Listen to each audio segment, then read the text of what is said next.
Le rapport est très intéressant et j'en félicite l'auteur. Cependant, je ne partage pas du tout votre enthousiasme ni l'appel à voter sans réserve, car c'est au contraire beaucoup de réserves qui me viennent à l'esprit. Naturellement, nous avons des souvenirs historiques très émouvants avec la Nouvelle-Zélande et des souvenirs plus contemporains en rugby tout aussi émouvants. Pour le reste, regardons les choses comme elles sont.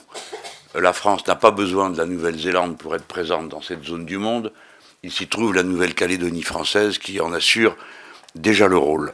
Deuxièmement, l'agriculture néo-zélandaise est le prototype de l'agriculture productiviste qui fait une concurrence déloyale aux producteurs de l'Europe. Je pense notamment à la production d'ovins, dans la mesure où la viande de moutons qui arrive de Nouvelle-Zélande est un sous-produit de la laine.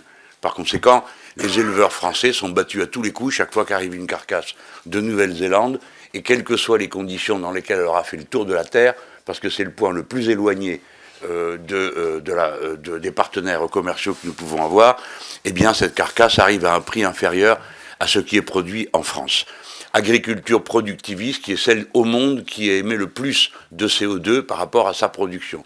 Agriculture productiviste, il faut 2000 litres d'eau en Nouvelle-Zélande pour produire 1 litre de lait, et ainsi de suite. Par conséquent, nous n'avons aucune raison de manifester de l'enthousiasme à l'égard des échanges, notamment en matière agricole, puisque c'est le principal échange que la Nouvelle-Zélande veut faire avec la France, avec l'Europe.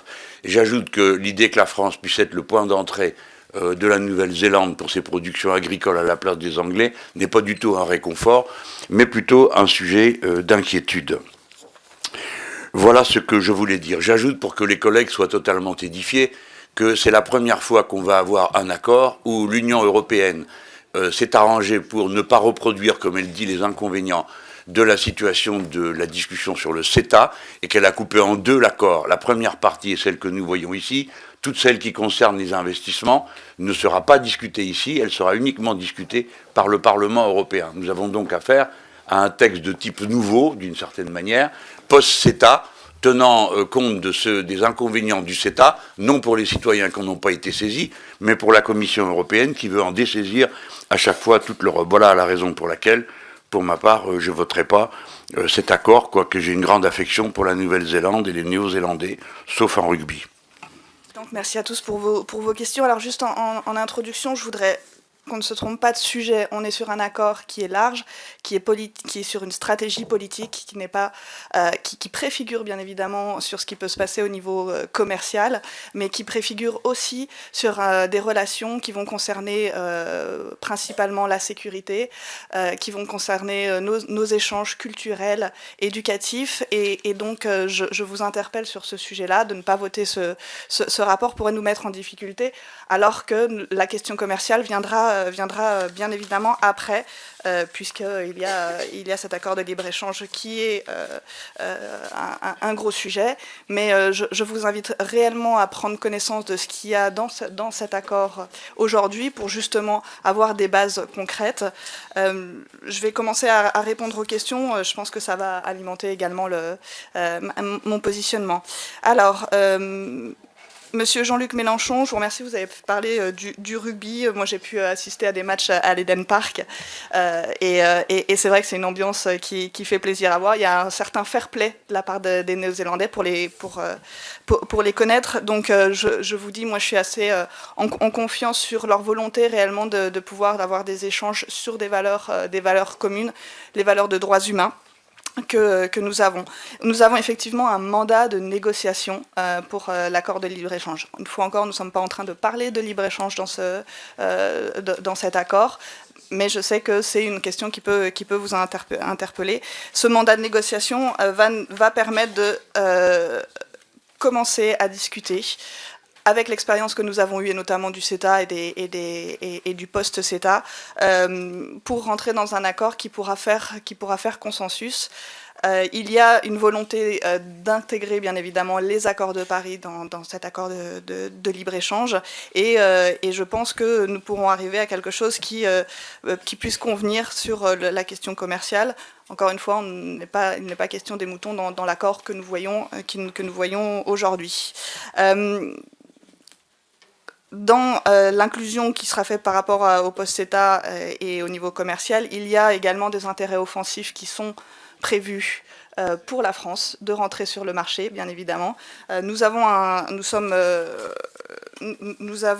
un excédent commercial aujourd'hui de 447 millions d'euros.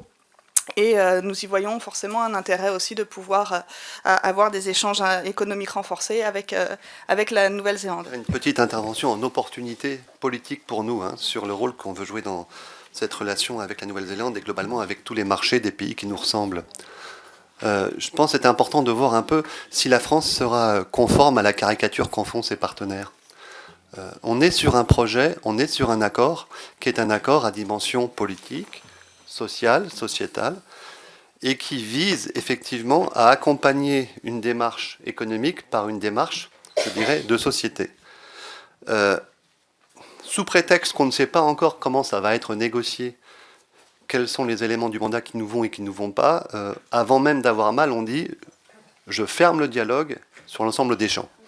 La conséquence immédiate, c'est effectivement la marginalisation politique de la France.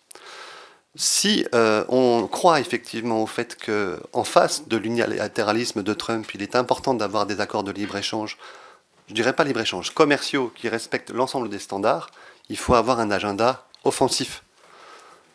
Il faut y aller avec des exigences. Et c'est effectivement le cas, par exemple, du gouvernement français. Je regrette un petit peu de ce point de vue que ceux qui posent ces espèces de préalables n'étaient pas là hier au moment du débat avec M. Lemoine. Car effectivement, la question du respect du plan d'action CETA avec l'intégralité des demandes en matière climatique, sociale, etc. est dans l'agenda français. Donc on sait parfaitement que nos préoccupations, qui sont très importantes, sont relayées par le gouvernement. Si on veut l'aider, si on veut avoir un agenda alternatif à celui de Trump qui soit offensif, il faut effectivement, je dirais, jouer cette carte. L'alternative, c'est quoi? Vous savez très bien que ces accords commerciaux sont à la majorité. Vous savez très bien que si jamais, effectivement, on n'est pas à même de défendre et de convaincre les autres, et les autres Européens, qui sont globalement plus libéraux que nous, que cet agenda positif peut être partagé, si on est effectivement dans l'espèce de perception qu'une fois encore les Français se réfugient sur leur îlot, je dirais, d'excellence unilatérale, eh bien, nous affaiblirons la position française dans cet accord. Donc c'est un accord qui ne fait pas vraiment mal, il ne faut pas crier avant d'avoir mal, il faut juste donner les conditions d'un mandat positif sur cet accord assez simple malgré tout. Merci beaucoup, je ferai une proposition dans ce sens peut-être dans une seconde. Jean-Luc Mélenchon veut redire quelque chose. Madame la rapporteure, j'avais parfaitement compris qu'il ne s'agissait pas d'un accord sur le mouton, et donc il était inutile de le rappeler. Mais cette négociation inclura les moutons, ainsi que le lait. Parce que sinon, les Néo-Zélandais ne commenceront même pas la discussion avec nous, vu que c'est essentiellement ce qu'ils ont à exporter. Donc, je dirais à notre collègue qui vient de s'exprimer à l'instant, dans le même état d'esprit, ah bon, depuis quand déjà les Français se sont repliés derrière leur rideau? À quel moment ça s'est produit? Sur quel accord? Dans quelle discussion? Jamais. Les gouvernements français successifs ont tout accepté, tout le temps, sans aucune limite. Alors de temps à autre, on fait valoir des points de vue émouvants sur la planète et le reste, qui n'ont aucune traduction ensuite concrète. Et c'est le cas en particulier dans le CETA. Il arrive un moment où les relations internationales sont marquées par le déroulement de leur propre expérience. Nous avons été bernés dans le CETA. Nous avons été bernés dans le TAFTA. Qui peut oublier que les Nord-Américains ont été pris la main dans le sac en train de nous espionner à Paris, à Bruxelles et partout sur l'accord TAFTA? Comment peut-on oublier que sur l'accord CETA, aucun parlementaire n'a été admis à aller voir le texte autrement qu'avec un crayon mine à la main dans une salle où il lui était interdit d'entrer autrement? Bon, tout ça, ça s'est passé. Donc maintenant, notre méfiance est extrême. Et nous voulons protéger les intérêts que nous estimons être les nôtres. Quel besoin de ramener du lait et des moutons et je ne sais quoi de l'autre bout de la planète jusqu'à la France? On est incapable d'en produire nous-mêmes en Europe? Tout ça ne tient pas debout. C'est un préjugé purement idéologique. J'ajoute que c'est faire preuve d'une naïveté et d'un angélisme incroyable que de ne pas le comprendre au moment où une grande nation comme les États-Unis, qui n'a jamais abaissé son rideau protectionniste, est en train de le renforcer. Et que toute une série de pays se demandent quels avantages ils tirent réellement du libre-échange. Et je demande qu'on y réfléchisse. Ça n'enlève rien à la qualité des rapports qu'on peut avoir avec les Néo-Zélandais, l'affection qu'on leur porte, les relations historiques que nous avons avec eux. C'est pas ça qui est en cause. Ce qui est en cause, c'est une certaine idée du développement du monde. Si nous considérons que le libre-échange est bon en toutes circonstances et sur tous les sujets, alors à quoi bon après tenir des discours sur la nécessité de relocaliser pour éviter la pollution de la planète? Quel est l'intérêt d'amener des marchandises vivantes ou des productions agricoles de l'autre bout du monde en Europe? Quel est l'intérêt objectif d'une telle action? Il n'y en a pas. Merci beaucoup. Merci Madame la rapporteure pour votre connaissance de la Nouvelle-Zélande. Merci à chacune et chacun d'être intervenu sur un débat qui est un débat important. Moi, je voudrais, chers collègues, avant qu'on passe au vote, peut-être vous faire une ou deux propositions. C'est évident qu'il y a un contexte dans lequel ce projet de convention arrive et que ce contexte, c'est le Conseil du 22 mai. Hier, Jean-Baptiste Lemoyne l'a tout à fait rappelé. Il m'a envoyé une lettre hier me faisant le compte-rendu de ce Conseil du 22 mai que j'ai envoyé à chacun et chacune d'entre vous ce matin, donc que vous avez dû trouver ou que vous allez trouver parce que ce sont des informations intéressantes. Qu'est-ce qu'a décidé le Conseil du 22 mai? Il a décidé de donner mandat ou d'autoriser, plus exactement, c'est le terme juridique, la Commission à négocier un accord de libre-échange au nom de l'Union européenne avec Australie et Nouvelle-Zélande. Ajoutons que cet accord de libre-échange ne sera effectivement pas un accord mixte, parce qu'il ne comportera pas de clause en matière d'investissement, et que donc seul le Parlement européen, disons les choses, sera, entre guillemets, de nature à être saisi. Et donc moi, ça me fait dire deux choses.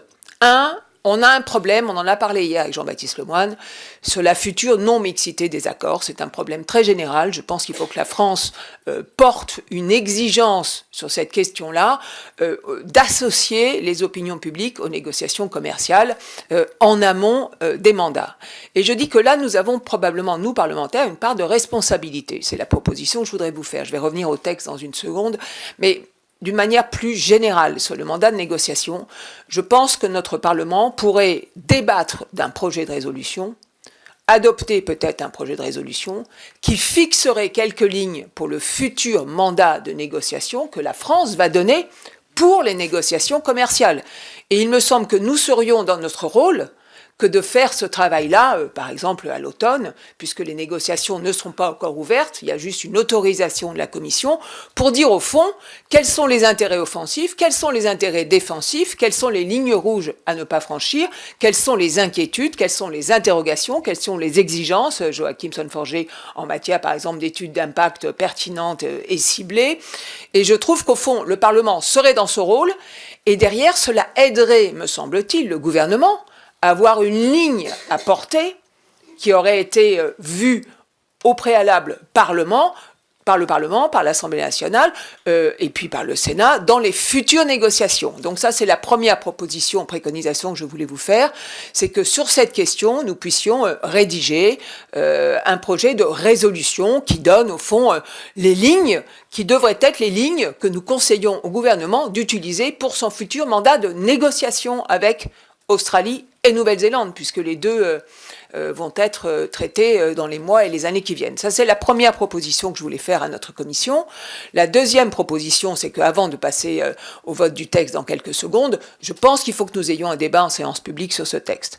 Et donc, je préconise que, au nom de la commission, nous puissions demander en conférence des présidents d'éclairer le vote par un débat qui sera un premier débat, peut-être préalable à un projet de résolution qui arrivera quelques semaines ou quelques mois plus tard. Et au moins, je trouve que là, le Parlement serait dans sa responsabilité et serait aussi dans sa responsabilité de proposant. Voilà les propositions que je voulais vous faire. Madame. Moi, j'approuve votre proposition, Madame la Présidente. On verra bien ce que l'exécutif en fera, mais on verra d'abord ce que nous-mêmes on en fera. Parce que je juge qu'il y a deux utilités à votre proposition. La première, c'est peut-être c'est pas sûr, de sortir des caricatures. Parce que qui est contre le libre-échange et pas pour autant pour, je sais pas quoi, le repli, l'enfermement. Il y a un concept intermédiaire, il y en a beaucoup, mais il y en a au moins qui s'appelle le protectionnisme solidaire et qui pourrait se dire autrement, comme l'a dit mon collègue Joachim Son-Forger tout à l'heure, c'est la relation responsable, négociée, on évalue ce que l'un sait faire, ce que l'autre ne sait pas faire, mais c'est pas le libre-échange.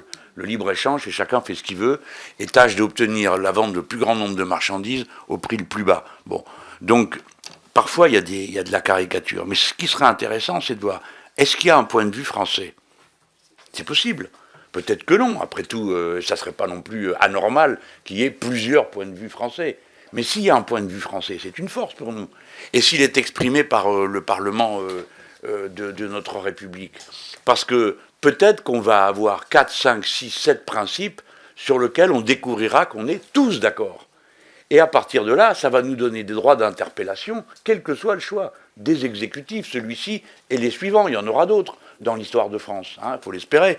Donc, la représentation nationale, celle-ci et les suivantes, pourront interpeller en disant « Mais nous, on a voté que c'est ça, qui est essentiel, et on ne le retrouve pas dans tel accord que vous êtes en train de signer, dans telle négociation que vous avez entrepris. » Donc moi, je juge que c'est une proposition extrêmement positive, et le dire m'oblige à ajouter que je n'ai pas d'illusion, que je ne crois pas particulièrement à la bienveillance d'un gouvernement libéral pour faire autre chose que du libéralisme. Mais pour le Parlement français, pour exprimer quelque chose qui soit profondément lié à ce que pense notre pays, eh ben, je crois que c'est une bonne idée. Évidemment, vous proposez qu'on ait un débat sur cet accord en plénière, pourquoi pas, ça sera très utile. Merci madame d'avoir pensé à nous faire ces propositions.